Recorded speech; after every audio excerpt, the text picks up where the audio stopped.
Welcome back, guys. It's Jules, and this is my channel, Collecting with Jules. Guys, if you like everything having to do with Pokemon cards, comics, statues, and all things collectible, you have come to the right place. Guys, a quick little video today, nothing crazy. You might be asking yourself, as a collector, how do I organize some of my stuff? Well, when it comes to comics, that's a completely separate story. I've had crazy stories with my girlfriend. We had 3,000 plus comic books all over the basement floor at one point. I wish I still had the videos for that. Maybe I can put them in, but it was crazy how I would go through and put dividers into every book so that I would know exactly where everything was and then have an Excel spreadsheet. So that's really in depth when it comes to what I do with my comics. But I want to let you guys know today in this video, the way I do it for Pokemon and how I stay on track on what I have for my collection. The bulk, not as much, but I'll just touch on it very briefly. So let's roll the intro. I'll see you guys in a quick second.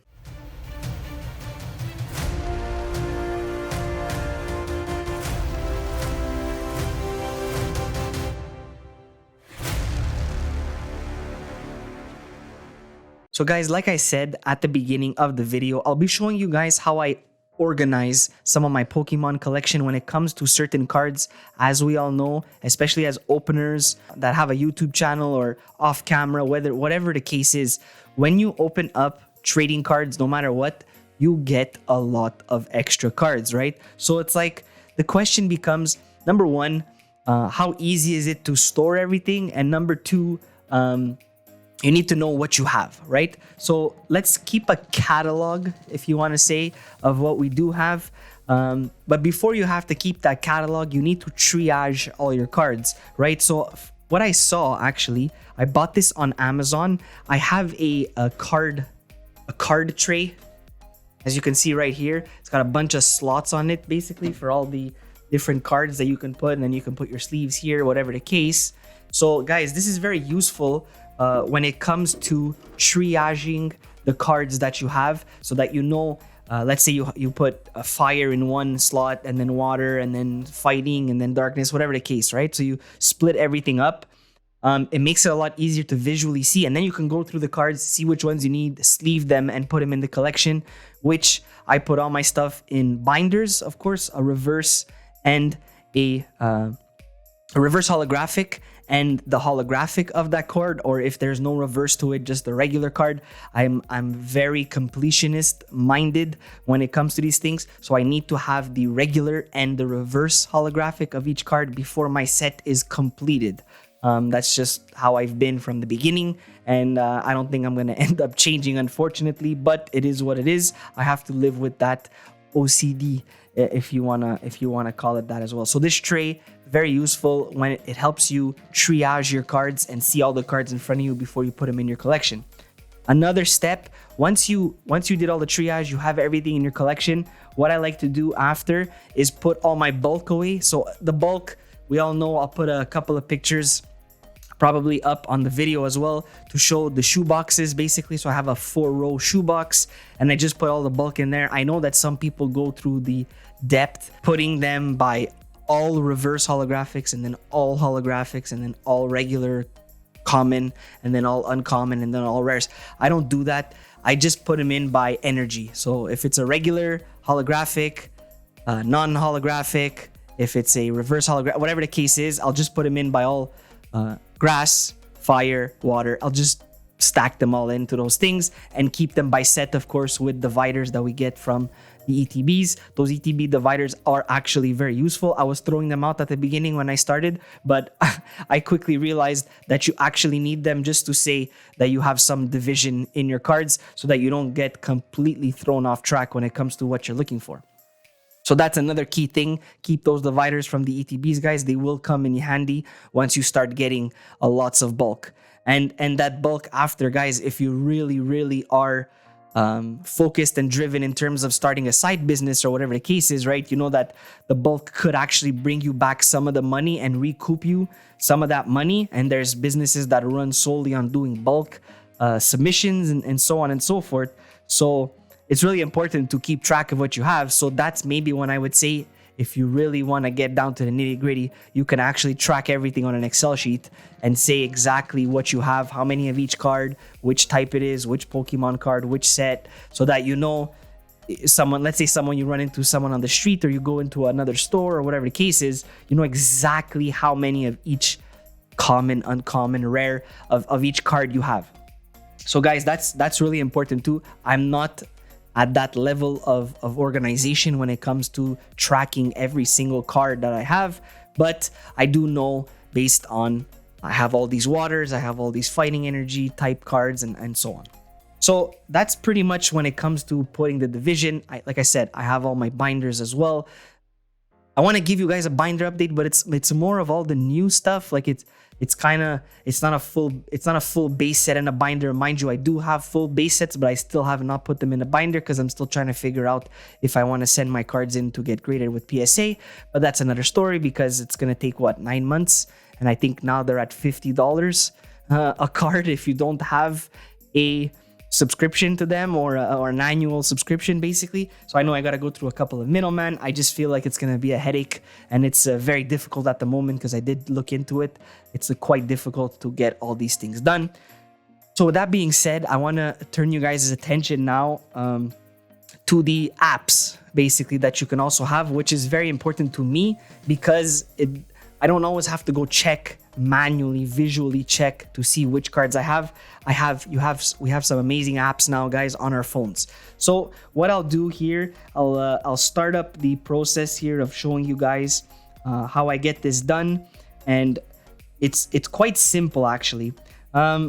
Pretty much, we all know that Pokemon does have their own app. So if we go into, it's called the Pokemon Card Dex. Okay, as you can see right here, it's loading up the Pokemon trading card game Card Dex. So this is my backup. Okay, it's my secondary. I don't actually keep track of everything that I have through this app. I use this app kind of as a breakdown of which sets are out and so on. So as you can see, if you click on the Sword and Shield expansion, then you can go into Vivid Voltage. You can check by all trainers, of course, and it shows you all the trainers and all the secret rares. So basically everything after the actual Pokemon.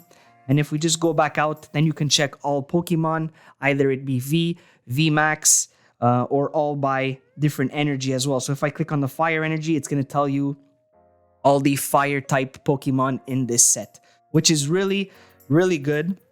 Especially when you're starting off, guys, and you're a new person into the hobby of Pokemon and you have no idea. First of all, maybe if you're new, you collected like I collected when I was young, back in 1999, 2000, 2001, then stopped, took a long break. You're going to realize, number one, that they added a boatload of new Pokemon to the to the game, to the hobby, to the collection, to whatever you want to call it. So you guys, you won't know everybody's name right off the top, but this app basically does help you to track all those things. So like I said, a very good app here. So it's the actual Pokemon company's Card Dex one. Very, very useful. So we'll just, you can search, you can do a quick search by name. Look at that. There's 2,200 cards found in the database. So guys, it's really advanced. It's a really good app to be using. And it's really easy to use as well. But with that being said, my favorite one is here. I'll shut it off and I'll show you guys when it starts up. Pokellector. So I'll leave in the description as well what it's called, so that you guys can go download it in the Apple Store, or if you're on Android, the Google Store. I don't even know what it is, guys. I'm Apple, unfortunately. So as you can see right here, not as flashy, if you want to say, as the actual Pokemon one design amazing. You have all your English sets all the way back down to base set to today, of course, Sword and Shield. You also have all the Japanese sets as well, as you can see right here. So if I go back, oh yeah, you can also do some specific card searches between the English sets and the Japanese sets. You have a code scanner, which is the all the online codes, guys, that you get. You can scan them on right through here. And then, of course, you have my collection with all the amounts and percentages of which cards you have in the collection. So if I just go back to the English set, I'll scroll down all the way down to base set, go into Pokemon. And then you see like the original stuff. So you have base set, you have jungle, the fossil, the promos from Wizards of the Coast back in the day, base set 2, Team Rocket. If I scroll back out, then you have the Gym Hero stuff, the Neo Genesis. So everything is very nicely cataloged and organized for you. And then here, I'll show you what it looks like. I'll go into base set. And then basically what you have is this. You see that when it's checked mark, when there's a check mark that's green, that means you have it in the set. And when it's gray, it means you don't have it in the set. As you can see here, base set, I have 100% completion in the top right corner here of the whole set. There was 102 cards in the set as well. And I pretty much have all of them. What the cool thing is about this actually is if you hit the top right corner, there's like 9 little squares. Is it 9? Yeah, it's 9. I want to make sure I'm giving you guys the right info. You actually get the pictures of each of the cards, which is awesome. So you actually see what everything looks like, which is really good. And as you can see here, everything is check marked. I have full base set, which is fun to have, of course. And then that's all pretty much what I have full for base set. And then the next full stuff, I got a couple of things in Steam Siege Master Set, guys. Steam Siege, excellent. I know everybody loves Steam Siege, but no, seriously. At the end of the day, with so much hate for Steam Siege, I said, you know what? Let me just collect it. I collected everything. I got 100% completion on it. So I think that it's still funny. XY Evolution, 95% complete, guys. Fates Collide, 98%. Just random stuff from XY. It's really cool. But the best thing right here, let's just go Champion's Path. I know one of my latest videos was Champion's Path. So let's just check here. 79% Champion's Path. Should have been called Champion's Trash. I never pull anything from it. I know that I'm being sour when it comes to that because at the end of the day, all I want is one Charizard. I know that people have pulled multiple of them and I can't even pull one. So it's really annoying when it comes to that. But as you can see, still 79% complete, which is pretty decent. Of course, we're always missing the full arts and the secret rares and all the hyper rares and all that stuff. So it's usually the same. Again, guys, what I want to bring your attention to here, we'll just stick with the modern stuff again. As you can see in the top right corner of each of the sets, you have the set logo. And the set logo or the emblem is very helpful when you're looking at cards and you're like, you know what, which set is this? You can't remember exactly what the logo is for each set. So it's very, very nice that they have it this way. And they show you, even also now when you click on it, let's say Rebel Clash, if we look at the top left corner, we know that that's the logo for Rebel Clash for an exit date. So it says it was released the 1st of May. And it was 2020 when it was released. And the logo set emblem looks like that. So on the bottom of each card, that's what you're going to see. You're going to see that little logo. If we go into Darkness Ablaze, we know that it was August 14, 2020, the release date, and Darkness Ablaze logo on every card has those 3 little arrows, if you wanna call them that, right? Sword and Shield, again, same thing. It has that emblem. It was released in February 2020. So, Sword and Shield base set, yeah, exactly.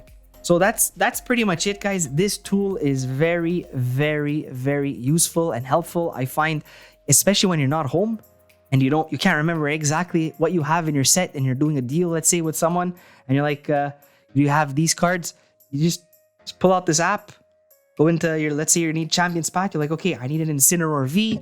I need a Eldegoss V. I need a Dreadnought V, Dreadnought VMAX, whatever the case is, guys. It's just super simple. Stay organized. It's very important.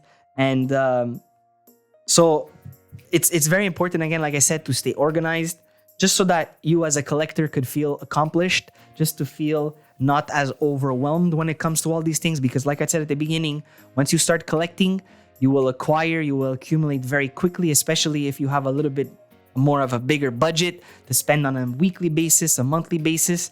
You'll realize very quickly that money goes fast and you accumulate cards very quickly. And if you're not organized with them, you're just going to find yourself in a boatload of cards, basically. And they're going to be everywhere. They're going to be tossed into corners, whatever, which is fine for some people. I just need to have organization in my life. I've always been that way. So me personally, this is what I do. When I finish shooting a YouTube video, I put my cards right on the table on the side, and as soon as it's done, I can start some of the editing. And while that's happening, then I'll put away some of the cards also back in their spots. So that's pretty much it, guys. I don't want to take up too much. Look at that. We're at 16 minutes. I thought this video was going to be 5 minutes long, and we still passed the 15-minute mark. Jules, you just love talking so much. Guys, if you like these types of videos, you know what? Go ahead and give this video a like. It does help the channel to grow. Consider subscribing. And if this has helped you, basically, and Hulk smash that notification bell so you guys know when I post every Monday and Thursday on the channel. Just keep in mind, I have taken off the Saturdays from this channel. I started a sub channel called CWG Pokemon Shorts. It has all my short videos of 1 minute or 1.5 minutes. I'm telling you guys, I can confirm those videos are actually short. So please do go and take a look at some of those videos as well on the channel. I'll probably be posting twice a week on that channel as well. So I'll be posting twice on this channel and twice on the sub channel. Guys, I always have fun. It's always good. I like this. Talking head shots, basically. Gave you a bit of a look into my collection. And I hope you guys enjoyed it as well. With that being said, have a wonderful day. Stay positive, stay cool, and we'll see you guys in the next videos.